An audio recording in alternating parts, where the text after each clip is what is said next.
How's it going, everyone? Welcome back to the channel and welcome back to another video. So there is a lot of interesting news today regarding Battlefield 2042. DICE revealed the changes and the feedback that they got from the community from the beta. So there's a lot of those changes that I'm going to be going over today, and DICE also revealed the 5 other specialists that's going to be coming to the game at launch. So now we have the full roster of all the different specialists and all their abilities, and there's a little bit of gameplay that was released with that today as well. So there's a bunch of information. We're going to go over that together. I'm going to give you guys my opinions on some of these things. And I'm not going to go over the entire list because we'd be here all day, so I'm going to leave it linked down in the description down below and in the pinned comments. So if you guys want to check it out for yourselves, or if you want to read along with the video, you guys can do that as well. So let's get into the feedback that DICE gave us for the beta, and before the beta even released, they've been making tons of changes behind the scenes, and this is basically just them telling us all the changes that are going to be made for the full game's release. So getting into this list, they said first things first, let's talk about specialists. Today we are happy to reveal the final 5 specialists for Battlefield 2042 at launch,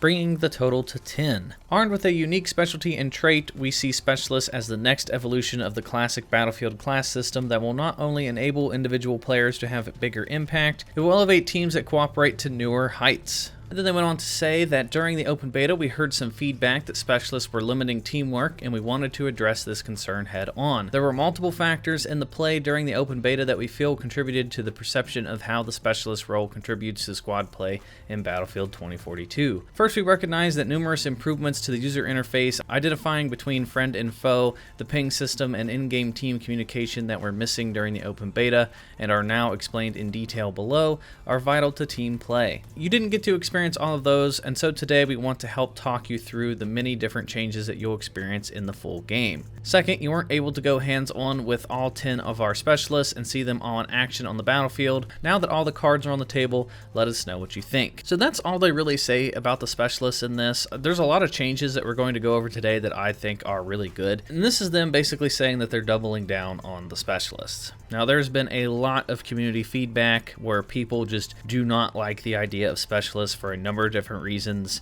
It's like other video games. It's like the Call of Duty operator system. Like, people don't like specialists for just a number of different reasons, and I'm not the biggest fan of it. I'm kind of open to the idea. I mean, I'm willing to see what it's like at launch before I judge it too hard. I don't like that they're just basically ignoring the community, and they're basically just like, hey, play the full game and tell us what you think after the fact. So they're doubling down on this. Now, it's confirmed that you don't have to have specialists in Portal, so I would imagine that if a lot of people don't like specialists, I mean, you can just play the Portal mode. I don't think it's the end of the world if I don't like specialists. I'll just play Portal, and I would imagine that's what a lot of veteran players are probably going to do too. But I guess we're just going to have to wait and see. But I do find it interesting that they're basically just doubling down on the specialists and they don't care about the community pushback. So I guess they're just sticking to it. So up next, they said what they learned in the open beta. Over the past few weeks since the beta, we've shared some limited insight into some of the changes that are coming in time for launch relative to the experience you had playing Conquest on Orbital. And these are just some of the changes that they've already made. They've increased the number of tanks you'll experience in Orbital. It's up from 4 to 8 on PC in the Xbox Series X and PlayStation 5. So the number is going to stay the same on the old last-gen consoles, and then they're bumping it up on the new-gen consoles. And then they made movement changes, added strafe input to sliding, adding the ability to vault on moving objects, and toning down jump spamming. So this should get rid of the bunny hopping that you see. A nearby grenade indicator has been added. So this is a big deal. Now you can actually tell when grenades are tossed at you, so you can actually try to run away from said grenades. Entry and exit animations are now shorter, with some of them being removed entirely. And elevators have been fixed so that you see less funky behaviors with doors. So those are some pretty basic but well-needed changes. And then next up is addressing the map. A lot of people complained about not having the option to bring up a map in the beta. They said you'll be able to pull this up at any time during live gameplay by pressing the view/touchpad button on console or M on PC. It provides an immediate overview of where the battles are taking place, where your squad mates are fighting, and the live breakdown of how flags are flying inside of each sector. We'll keep you updated on when to expect this in the game. There's a chance it makes it into the start of early access for 2042, and there's an equal chance that we hold it back to make sure its inclusion isn't disruptive to the performance of the game. So it might get held back for the day one patch that goes live for the full game's release, so I guess we'll just have to wait and see, but it is confirmed that we are going to have access to a full game map. And then they included an image of what it's going to look like when you bring it up, when you're playing the game. So that's just a small quality of life change, and it's well needed because not having a map in the beta really sucked. And then the next change they made has to do with the communication in the game. It said Comoros was also absent from the open beta, but is very much present in our builds today. This is a staple of in-game communication for Battlefield games, the ability for you to hold a single button and use quick actions to give an indication of where you're at and what you need. This is how it looks today. And they included this little video of it in action where you can go through and select different comms to communicate with your teammates. You can do different things like asking for help, saying thank you, saying to fall back or retreat, asking for a revive, you know, basic communications. And it looks like there's a decent amount here. I don't know if I like the user interface here. It's all blocky and kind of looks a little confusing. It might be better when you actually get your hands on it, but at least it's added. That's something that wasn't in the beta, and that's going to make a big difference. And then next up, they talk a little bit more about using different loadouts in the full game. They said for the first 4 to 6 hours in the full game, expect to be working with a reduced array of gadgets for your open gadget slot, with your journey through the ranks slowly introducing new ones for your loadouts. That traditional experience of a Battlefield game where classes fulfill traditional roles is an experience that you graduate out of through the first 10 levels. Your specialist will have the option to choose from a medical crate, ammo crate, the recoilless M5 launcher, which is the rocket launcher, and our repair tool as starting gadgets, and enable the experience of playing in ways that allow players to feel the benefit of playing in more supportive roles. And then they said as you progress beyond those levels, you'll gain access to more specialized hardware and specialists that help to solve scenarios you can encounter, and we expect you to be regularly interacting with your loadouts on the deploy screen to react to the ever-changing nature of conquest and breakthrough gameplay. So basically, everyone's going to be starting off the game with their specialists, but as you progress, you're going to unlock different specialist abilities. So the first 10 or so levels, you're going to be playing pretty much old school Battlefield with the class system, and then as you go through the ranks, you're going to unlock more of those specialist gadgets. So new players are going to be playing sort of the old school Battlefield experience, and then the more time you put into Battlefield, the more the specialist gameplay sort of comes into play. And then another concern that they had from the beta was people not being able to change all their attachments on their weapons. They didn't like the way it was set up in the beta, and there was no pause button to go and edit your loadouts, and you couldn't do that at the main menu or anything. So they're addressing that here. They said there are multiple slots per attachment type that you can assign different items to, drawn from an extensive pool of weapon-specific attachments that unlock as you play more with the weapons. Anything assigned into slot 1, those closest to the center, is your effective spawn setup. When you deploy with the weapon in hand, you'll always be set up with your preferred attachments. This can be accessed from the collection screen on the main menu and from within the deploy screen during gameplay. And then they included this little clip to showcase it. And so this is just like all the other Battlefields. This pretty much confirms that, you know, just like all the other Battlefields, that when you die or you're in the spawn menu, you can edit your weapons and your loadouts, and then you can also do it at the main menu. And then they've made some improvements to that weapon wheel. I'm sure it's not going to be as buggy as what it was in the beta too. So this is reassuring that you can actually customize your little weapon wheel here. You can put whatever attachments you want on it. So I like that change. I think that's going to be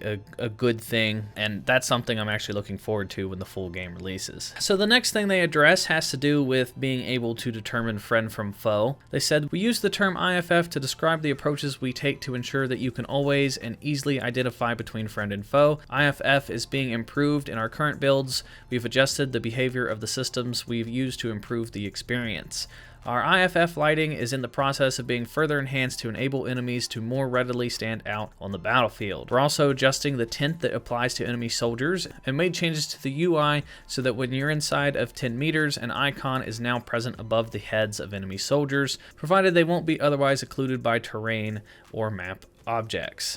And they said similarly, we're working to ensure that friendly icons will no longer be occluded through walls within 40 meters to address instances of our systems failing to represent a player as friendly teammate before they've entered your field of view. They're basically just saying here that they're making it easier to determine who's on your team and who's on the enemy team, which is a big gripe that I myself had with the beta, and I know a lot of people in the community also had that problem too. And then they went on to talk about the different UI changes, and they included this video. They basically basically just made the user interface look a lot better. It looks a lot like Battlefield 4 in my opinion now. They made it feel like old school Battlefield, where anytime you score points or objective points or get a kill, everything will pop up towards the center of the screen underneath your crosshairs. So if you get a double kill or triple kill, you'll see all those points. Everything will pop up in the middle. It looks nice and clean.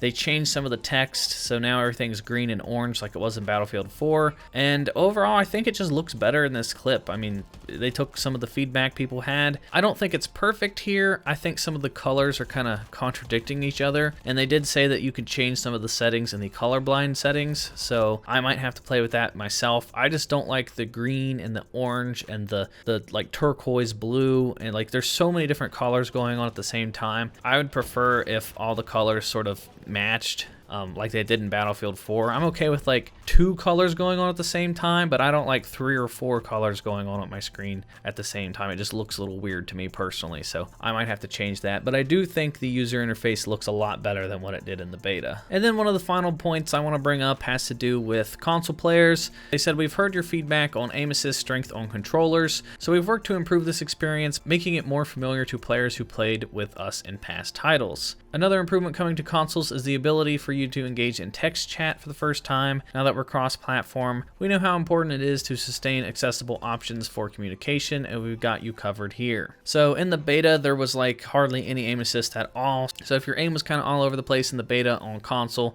that's why. So they're definitely bumping the aim assist up a little bit in the base game, so that's a good sign. I know a lot of PC players aren't going to be happy with that. I know there's that huge debate between aim assist or no aim assist, but that's another topic for another video. And then that text chat between console players and PC players is another good feature I think they're adding. But that is all that they talked about today. I think there's a lot of good changes here. I mean, we're not going to know for certain how the game plays until the game's launch. We have a little bit less than a month before the full game releases, but based off of everything here, I think it's going to look pretty solid. The only gripe I have is with the specialists, and like I said, I'm kind of open to it. It really just depends on what the final product looks like. But overall, I think it's shaping up to be a decent game. If they stick to their word and, you know, they actually crush a lot of these bugs, I think the launch has potential. But I've played a lot of DICE games over the years, and almost every single one I've ever played has been, pretty much every one of them has been broken for like 6 or 7 months after the game's release. So I don't have very much faith in DICE at this point. It's kind of like the whole fool me once, shame on you, fool me twice, shame on me, but you're not going to fool me 3 times, except with DICE it's like the 5th or 6th time. But let me know what you guys think down in the comment section down below. If you guys are new here, hit that subscribe button and hit the bell for notifications. I'm going to be making a lot of Battlefield videos here going forward. And then if you guys want to join the discussion, you can join the channel's Discord. That link is down in the description. And if you guys want to follow me on Twitch, I stream there pretty regularly at SwanyPlaysGames Live. I'm going to be playing a lot of the old Battlefield games up until the game's release, and then I'm going to be playing a lot of daily Battlefield 2042 when the game launches. But that is going to do it for this video, everyone, and I will talk to you all next time.